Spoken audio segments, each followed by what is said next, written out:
ويكسر مصوبة ويضاعف حسنة ويحفظنا من جهل وينفعنا بهم ويعد علينا بقدر وأسرار وأنوار وعلم ونفات في الدين والدنيا الآخرة. الفاتحة. أعوذ بالله من الشيطان الرجيم. بسم الله الرحمن الرحيم.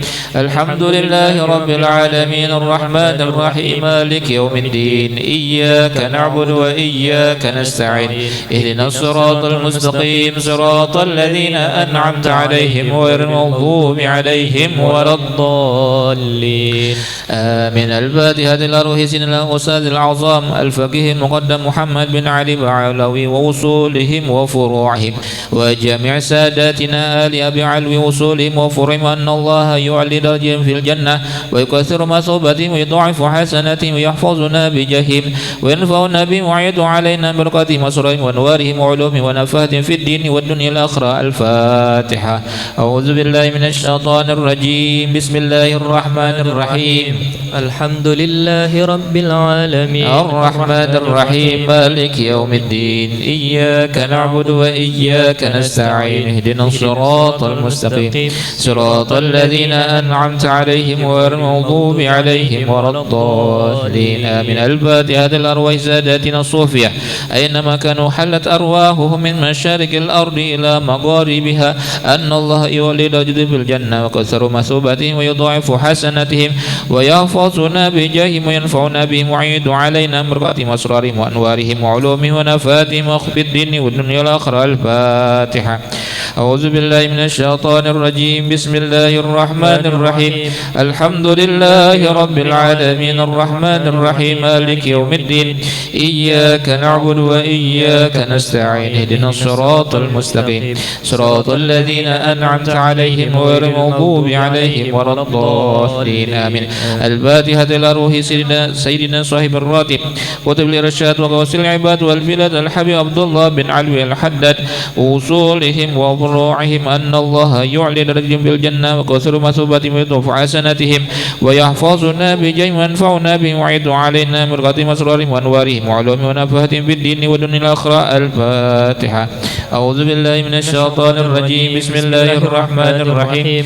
الحمد لله رب العالمين الرحمن الرحيم مالك يوم الدين إياك نعبد وإياك نستعين اهدنا الصراط المستقيم صراط الذين أنعمت عليهم غير المغضوب عليهم ولا الضالين.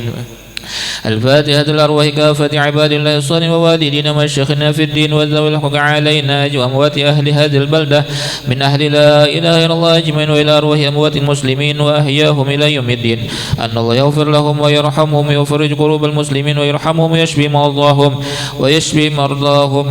مرضاهم ويجمع شمله على الهدى ويؤلف ذات بينه ويولي عليهم خيارهم ويصرف عنهم شرهم يكفينا وإياهم شر الفتن المحن والمؤذيين والمتعدين من قريب أو بين ويخرج أسعارهم ويغزر أمطارهم ويعطي كل سائل منا ومن كبر وله على ما يرضى الله ورسوله يفتح الله علينا فتح العريفين يختم لنا بالحسنى وهو راد عنا بخير ولطف وعافية وإلى حضرة النبي سيدنا محمد صلى الله عليه وآله وسلم. الفاتحة. أعوذ بالله من الشيطان الرجيم. بسم الله الرحمن الرحيم. الحمد لله رب العالمين الرحمن الرحيم مالك يوم الدين إياك نعبد وإياك نستعين اهدنا الصراط المستقيم صراط الذين أنعمت عليهم غير المغضوب عليهم ولا الضالين آمين. بسم الله الرحمن الرحيم. الحمد لله رب العالمين حمدا يوافي نعمك في مزيد يا ربنا لك الحمد كما ينبغي لجلالك وجهك وعظيم سلطانك سبحانك لا نحصي ثناء عليك أنت كما أثنيت على نفسك ولك الحمد هذا الله ولك الحمد إذا رضيت ولك الحمد بعد الرضا. اللهم صل وسلم على سيدنا محمد في الأولين وصل وسلم على سيدنا محمد في الآخرين وصل وسلم على سيدنا محمد في كل وقت وحين وصل وسلم على سيدنا محمد في الملأ الأعلى إلى يوم الدين وصل وسلم على سيدنا محمد حتى ترث الأرض ومن عليه وأنت خير الوارثين. اللهم إنا نستحفظك ونستودعك ديننا أدياننا وأبداننا وأنفسنا وأولادنا وأموالنا وأهل كل شيء أعطيتنا. اللهم اجعلنا وإياهم فيك نافك وأمانك وعياذك من جبلك من كل شيطان مريد وجبار عنيد وذي عين وذي بغي ومن شر كل ذي شر إنك على كل شيء قدير. اللهم حطنا بالتقوى والاستقامة وإزنا من موجب الندامة في الحال والمال إنك سامع الدعاء. وصل اللهم بجمالك وجلالك على سيدنا محمد وعلى آله آله وصحبه أجمعين وارزقنا كمال المتبع حضور وباطن يا أرحم الراحمين بفضل سبحان ربك رب العزة عما يصفون وسلام على المرسلين والحمد لله رب العالمين. اللهم إنا نسألك رضاك والجنة ونعوذ بك من سخطك والنار. اللهم إنا نسألك رضاك والجنة ونعوذ بك من سخطك والنار. اللهم إنا نسألك رضاك والجنة ونعوذ بك من سخطك والنار. يا عالم السر منا لا تهتك الستر عنا وعافنا واعف عنا وكن لنا. يا عالم السر منا لا تهتك الستر عنا وعافنا واعف عنا وقل لنا حيث كنا. يا عالم السر منا لا تهتك الستر عنا وعافنا واعف عنا وقل لنا حيث كنا. يا لطيفا بخلقه يا عليما بخلقه يا خبيرا بخلقه ودب بنا. يا لطيف يا عليم يا خبير يا الله. يا لطيفا بخلقه يا عليما بخلقه يا خبيرا بخلقه ودب بنا. يا لطيف يا عليم يا خبير يا الله. يا لطيفا بخلقه يا عليما بخلقه يا خبيرا بخلقه الطف بنا. يا لطيف يا الله. يا لطيفا لم يزل الطف بنا فيما نزل إنك لطيف لم تزل الطف بنا والمسلمين. يا لطيفا لم يزل الطف بنا فيما نزل إنك لطيف لم تزل الطف بنا والمسلمين. يا لطيفا لم يزل الطف بنا فيما نزل إنك لطيف لم تزل الطف بنا والمسلمين. يا الله بها يا الله بها يا الله بها يا الله بحسن الخاتمة. يا الله بها يا الله بها يا الله بحسن الخاتمة. يا الله بها يا الله بها يا الله بحسن الخاتمة. يا أمان الخائفين آمنا مما نخاف. يا أمان الخائفين سلمنا مما نخاف. يا أمان الخائفين نجينا مما نخاف. يا أمان الخائفين آمنا مما نخاف. يا أمان الخائفين سلمنا مما نخاف. يا أمان الخائفين نجينا مما نخاف. يا أمان الخائفين آمنا مما نخاف. يا أمان الخائفين سلمنا مما نخاف. يا أمان الخائفين نجينا مما نخاف. الفاتحة بالقبول إلى حضرة الرسول صلى الله عليه وسلم. الفاتحة. أعوذ بالله من الشيطان الرجيم. بسم الله الرحمن الرحيم. الحمد لله رب العالمين الرحمن الرحيم مالك يوم الدين. إياك نعبد وإياك نستعين اهدنا الصراط المستقيم صراط الذين أنعمت عليهم غير المغضوب عليهم ولا الضالين. Kita membaca hijab sakran. بسم الله الرحمن الرحيم. اللهم إني إحدثت بدرب الله طوله ما شاء الله كفله لا إله إلا الله بابه محمد رسول الله صلى الله عليه وسلم سقفه لا حول ولا قوة إلا بالله العلي العظيم. أحاط بنا من بسم الله الرحمن الرحيم. الحمد لله رب العالمين الرحمن الرحيم مالك يوم الدين. إياك نعبد وإياك نستعين اهدنا الصراط المستقيم صراط الذين أنعمت عليهم غير المغضوب عليهم ولا الضالين. آمين. سور سور سور. وآيته الله لا إله إلا هو الحي القيوم لا تأخذه سنة ولا نوم له ما في السماوات وما في الأرض. من ذا الذي يشفع عنده إلا بإذنه يعلم ما بين أيديهم وما خلفهم ولا يحيطون بشيء من علمه إلا بما شاء. وسع كرسيه السماوات والأرض ولا يؤوده حفظهما وهو العلي العظيم. بنا استطرت كما استطارت الملائكة بمدينة الرسول بلا خندق ولا سور من كل قدر مقدور وحذر محذور ومن جميع السرور.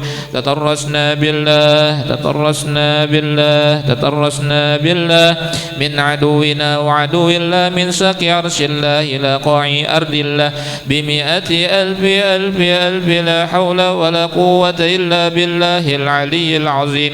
صنعته لا تنقطع بمئة ألف ألف ألف لا حول ولا قوة إلا بالله العلي العظيم. عزيمته لا تنشك بمئة ألف ألف ألف لا حول ولا قوة إلا بالله العلي العظيم. اللهم إن أحد أرادني وجميع أهلي يا الله زوجتي وذريتي يا الله وجميع أخواني وجميع أصحاب الرقية بسوء من الجن والإنس والوحوش وغيرهم من سائر المخلوقات من بشر أو شيطان أو سلطان أو وسوس واردد نظرهم بانتكاس وقلوبهم في وسواس وأيديهم في إفلاس وأوبكهم من الرجل إلى رأس لا في سهل يقطع ولا في جبل يدلع بمئة ألف لا حول ولا قوة إلا بالله العلي العظيم وصلى الله على سيدنا محمد وعلى آله وصحبه وسلم والحمد لله رب العالمين. Kita baca ayat hizib, ayatul hizib, ayatul hizib.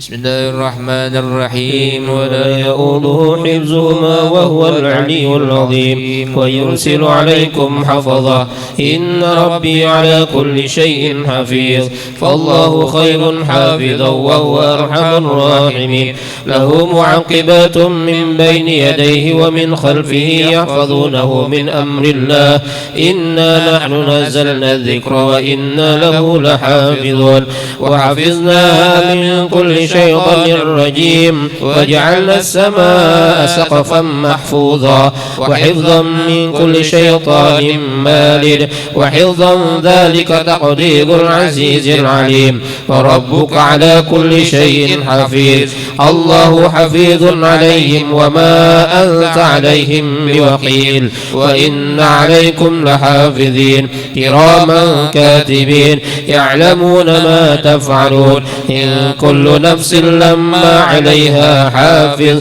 إن بطش ربك لشديد إنه هو يبدئ ويعيد وهو الغفور الودود ذو العرش المجيد فعال لما يريد هل أتاك حديث الجنود فرعون وثمود بل الذين كفروا في تكذيب والله من ورائهم محيط بل هو قرآن مجيد في لوح محفوظ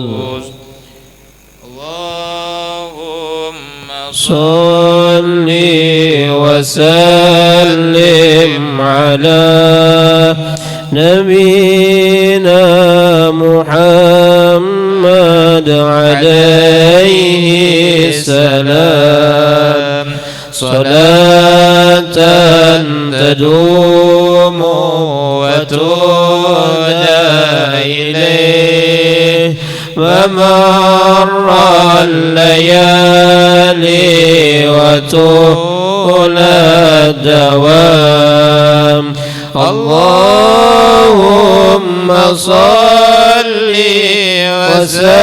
وسلم على نبينا محمد عليه السلام صلاة تدوم وتهدى إليه ممر الليالي وطول الدوام اللهم صل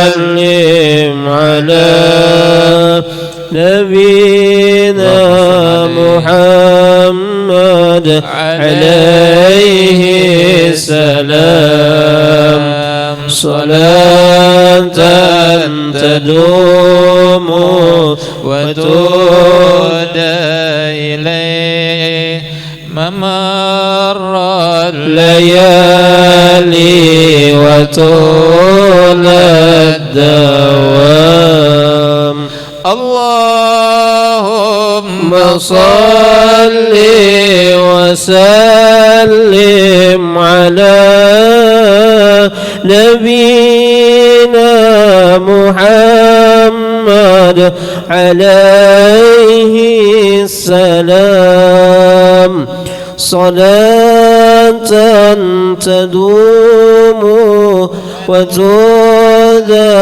إليه ممر الليالي وطول الدوام اللهم صل وسلم وبارك عليه وعلى آله.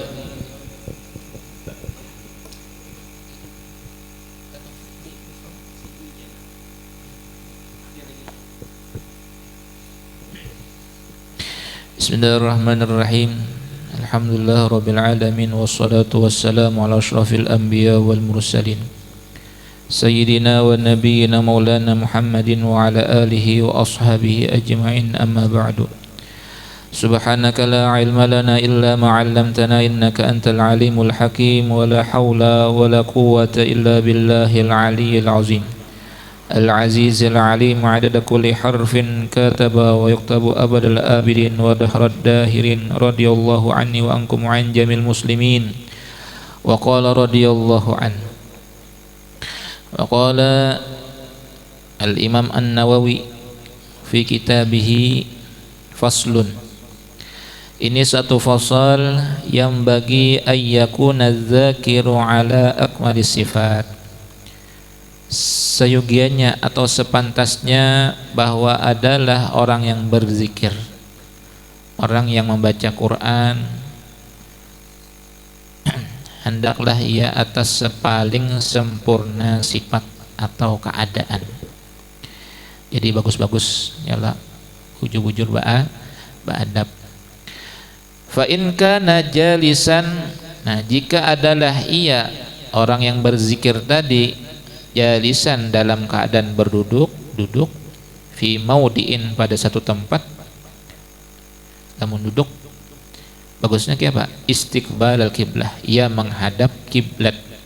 Nah, afdalnya kalau berzikir menghadap kiblat. Sama kita kalau meruqyah metode berdiri itu arahkan pasien tadi hadap kiblat.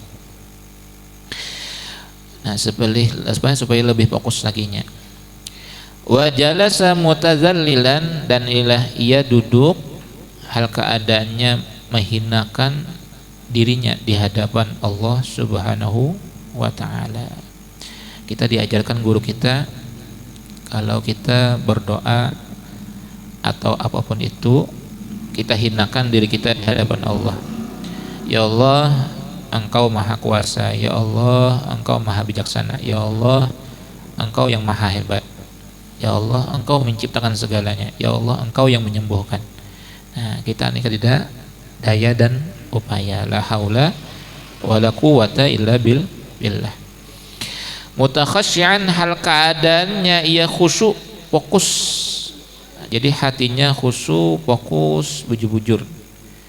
Jadi saat berzikir, saat beruqyah, kalau bisa pasien tadi fokus, jangan memikirkan yang lain. Makanya kan kalau saat beruqyah itu kalau bisa jangan ada TV tuh, matiin dulu TV, HP, jangan sampai berbunyi. Jadi jangan sampai ada orang yang berbicara saat kita proses ruqyah. Ya, fokusnya kada fokus tadilah yang menyebabkan kada terhubungnya dengan Allah Ta'ala. Bisakinatin, dengan tenang. Nah, jadi hendaklah ia bujur-bujur khusyuk dan tenang. Mutrikun ra'sahu, hal keadaannya itu menundukkan kepalanya. Nah, bertunduk supaya lebih khusyuk lagi. Makanya salafus saleh itu bila berzikir pakai serungkuy supaya jangan melihat kiri dan kanan. Halaman 12 fasal yang bagi ayyakuna dzakir ala akmali sifat. Akmali sifat di awal. babnya tuh faslun fil amri bil ikhlas wa husnin niyat fi jamil amal az-zahirat wal khafiyat, judulnya. Ya, kita lanjut ke halaman fasl yang bagi ayyakuna dzakir ala akmalis sifat. Walau dzakara ala ghairi hadhihi, dan jikalau ia berzikir bukan seperti ini caranya, jaza, boleh aja. Nah, boleh aja menghadap menghadap kiblat, boleh aja. Tapi kan ini sempurnanya ya, paling sempurna. Wala karohata fi haqi, dan kada makruh kada apa juga tadi. Nah, kalau misalnya kita meruqyah perempuan, ujar guru kita Gus Amak dulu, kalau kada khilaf, jadi kalau bisa kan menutup aurat. Perempuan tadi harus menutup aurat, berkerudung, tangan panjang. Ya, kalau habis itu kita pasien laki-laki, karena itu bukan mahram kita harus bersarung tangan.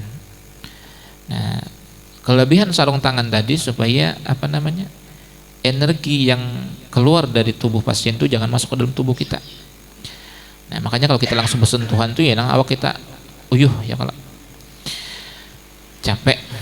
Lakin tetapi in kana bi ghairi uzrin, namun tidak uzur di sini, karena tarikan adalah meninggalkan sesempurna cara tadi, lil abdli, bagi sesuatu yang lebih abdul, itu sama lah meninggalkan yang afdal gitu. Nah, mau tidak uzur. Nah, wad dalilu, dan bermula dalil ala adamil karohah, atas ketiadaan makruh. Nah, ada makruh nih berzikir yang kalau dalam keadaan artinya bebarang aja. Nah, ada menghadap kiblat tadi. Yang kita ada menghadap kiblat tak? Yang Allah. Wa qauluhu ta'ala, firman Allah Ta'ala, inna fi khalqis samawati, a'udzubillahi minasyaitonir rajim, inna fi khalqis samawati wal ardi wa ikhtilafil laili wan nahari la ayatin li ulil albab alladzina yadhkuruna Allaha qiyaman wa qu'udan wa 'ala junubihim wa yatafakkaruna fi khalqis samawati wal ard. Nah, ini dalilnya. Artinya bolehnya kita berzikir kada menghadap kiblat, kada makruh ya Allah. Sesungguhnya pada penciptaan langit dan bumi, ikhtilafil lail wan nahar, dan bersilih bergantinya malam dan siang, la ayatin, sungguh itu tanda-tanda bukti kebesaran Allah, li ulil albab, bagi orang yang memiliki akal. Alladzina yazkurunallaha, yang adalah mereka itu, mereka yang memiliki akal itu tadi, yazkurunallah, menyebut Allah Ta'ala, ingat lawan Tuhan, ingat lawan Tuhan, qiyama wa qu'udan. Jadi ujar guru kita dulu tuh, kalau kita dapat musibah, naudzubillah min dzalik, misalnya rabah kendaraan. Nah, saat rabah tadi, di saat itu kita lupa lawan Tuhan. Nah, lupa lawan Tuhan. Kalau kita ingat sampai kita ke rumah selamat. Nah, mudah-mudahan kita ingat terus sampai kita ke hari kiamat, kita bangkit dalam kubur, ingat terus lawan Allah Ta'ala. Nah, kalau kita ingat terus lawan Allah Ta'ala, kada disiksa kita. Qiyama wa qu'udan. Nah, mereka itu berzikir ingat lawan Allah Ta'ala, qiyaman, waktu berdiri, wa qu'udan, dan duduk, wa 'ala junubihim, dan berabah. Nah, berabah pun ingat lawan Tuhan. Ya, sama kita mudah-mudahan kau mengamalkan sebelum guring berwudu dulu. Nah, lalu baca wirid-wirid sebelum guring. Jadi saat kita guring itu dicatat daripada orang-orang yang berzikir kita sampai bangun. Nah, bukan orang yang lalai. Nah, mudahan kau mengamalkan. Wa yatafakkaruna, dan mereka yang berzikir tadi memikirkan pada penciptaan langit dan bumi, bertafakur ya Allah. Nah, memikirkan penciptaan langit dan bumi, melihat guru-guru bahari itu sidin dimandiangin tafakurnya, mandiangin sidin melihat ciptaan Tuhan. Jadi bila melihat yang bagus-bagus tuh, ingat bahwa yang menciptakan ini Allah. Nah pahala ya, kalau aku lupa hadisnya tuh khairun min ibadah berapa gitu nah, lebih baik daripada beribadah berapa tahun gitu nah, bila orang tafakur sa'ah khairun berapa gitu nah. Jadi luar biasa. Wa tsabata fis sahihaini, dan telah sabit ditetapkan pada kitab Bukhari Muslim, an Aisyah radhiyallahu taala anha, daripada Sayyidah Aisyah radhiyallahu anha, qalat, berkata ya, karena Rasulullah sallallahu alaihi wasallam yattaqu fi hijri, adalah Rasulullah dulunya yattaqiu, ia berabah, fi hijri, pada asuhanku, wa ana haidun, ujar Sayyidah Aisyah, walhal aku sedang haid. Rasulullah berabah, wa yaqra'ul Quran, dan Nabi Muhammad baca Quran. Nah, artinya Nabi Muhammad sambil berabah ya, kalau baca Quran sini. Wa fi riwayatin, rawahul Bukhari wa Muslim, wa fi riwayatin, dan pada satu riwayat yang lain, wa ra'suhu fi hijri wa ana haidun. Nah, wa jaa an Aisyah radhiyallahu taala anha aidan, telah datang daripada Sayyidah Aisyah radhiyallahu anha juga, qalat, berkata ia, inni la aqra'u hizbi wa ana muttaji'atun 'ala sarir, sesungguhnya aku, ujar Sayyidah Aisyah, aku membaca Al-Quran, aku membaca hijibku walhal aku itu sedang berbaring, sedang berabah di atas tilam. Nah ini kita meruqyah orang, misalnya kalau kamu bangun orangnya, Bapak suruh berabah aja, kita bacakan ayat Quran. Nah, jadi kelebihan keutamaan orang yang beruqyah itu, masya Allah, luar biasa. Wa nunazzilu minal Qur'an ma huwa syifa wa rahmah lil mu'minin, menjadi obat, menjadi penyembuh bagi orang yang sakit. Yang kedua, mendapatkan pahala. Wa idza quri'al Qur'an, bila dibacakan Quran, fastami'u, makanya orang yang diruqyah itu harus mendengarkan. Fastami'u lahu wa ansitu, dan berdiam. Waktu kita membacakan Quran, ini jangan mumpati. Nah, usahakan pasien ini jangan mengikuti. Kalau mengikuti, ada fokusnya kita. Wa ansitu la'allakum turhamun. Nah, dapat rahmat Allah. Jadi rahmat itu banyak, bisa berupa kesehatan. Ya, kalau rahmat Allah itu. Faslun, wa yanbaghi an yakuna al-mawdi'u alladhi yadhkuru fi khaliyan nazifan. Nah ini pulang satu fasal pada menyatakan, dan sepantasnya bahwa adalah atau jadilah tempat orang yang berzikir itu, syaratnya nih khaliyan, sepi, sunyi. Nah makanya orang-orang salafus saleh, orang-orang terdahulu itu sidin dalam kamar, nah bakhalwat, kayak Habib Hamid bin Abbas Bahashim sidin, Habib Basirih, ada lo kamar khalwat sidin khusus. Nah sidin sorangan di situ, bakhalwat khusus sidin. Nazifan, syaratnya pulang bersih. Jadi jagurulun bahari, jangan di sini bila masuk kamar khalwat banyak makanannya dalam situ. Nah sanggup kerupuk, sanggup ini, nah di sidin. Ya kita fokus ibadah aja. Fa innahu a'zamu fi ihtirami dzikri wal mazkur, sesungguhnya paling besar pada menghormati zikir wal mazkur, dan Allah Ta'ala yang disebut. Nah itu walihada, dan karena inilah madahaz zikir fil masjid wal mawadi' asy-syarifah, kita memuji itu di masjid dan di tempat-tempat yang baik. Nah, disuruh kita berzikir itu di tempat-tempat yang baik, di musholla ya Allah, atau di masjid.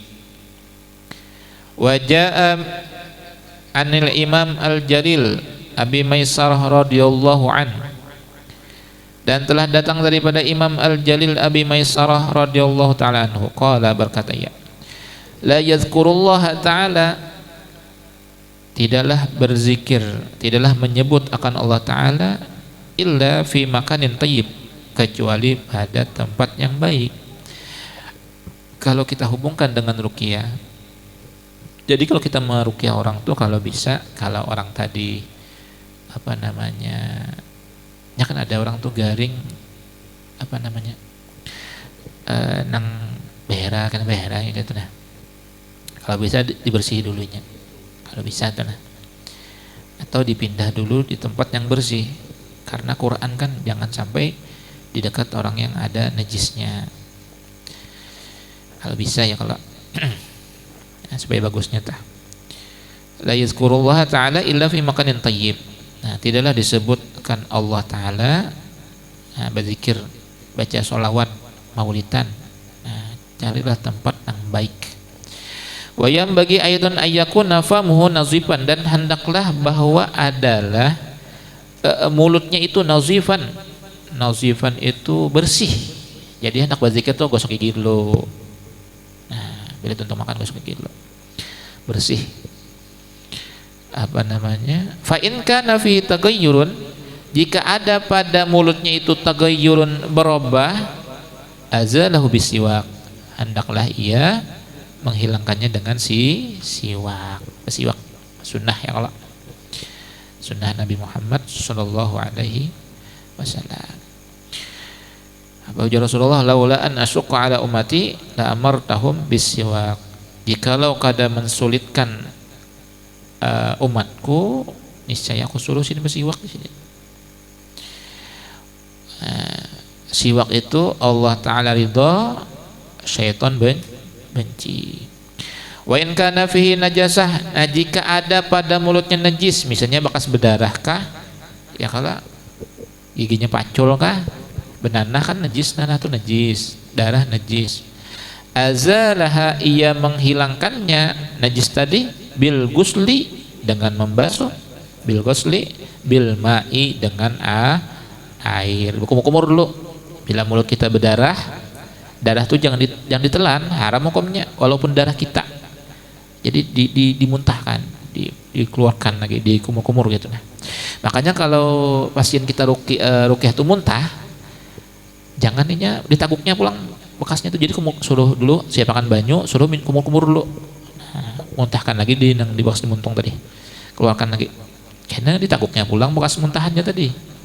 Nah itu najis, jadi nang keluar dalam perut itu najis, muntahan. Falau dzakara, nah maka jikalau ia berzikir walam yaghsilha, tetapi kada membasuh mulutnya tadi nang kena najis tadi, nang berdarah tadi, fahuwa makruhun, itu hukumnya haram. Wala yahrumu, tetapi kada haram, tapi hukumnya makruh. Walau qara al-Quran wa fumuhu najisun kuriha, jikalau membaca Quran dan mulutnya ada najis, kuriha, dimakruhkan, tidak hukumnya makruh. Wa fi tahrimihi, nah ada yang mengatakan haram. Wa fi tahrimihi, dan pada haramnya, wajhani, dua jalan, li ashabina, bagi sahabat kami, ashab Syafi'i. Nah, karena Imam Nawawi ini bermazhab Syafi'i.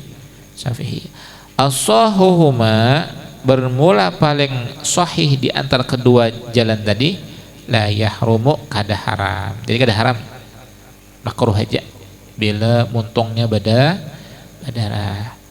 Bisul kah pecah ya lah, atau gusikah bengkak pecahnya, wakan nanah atau darah, kada merasa misalnya, kada tahu kan, atau itu berzikirnya pulang, nah itu makruh hukumnya.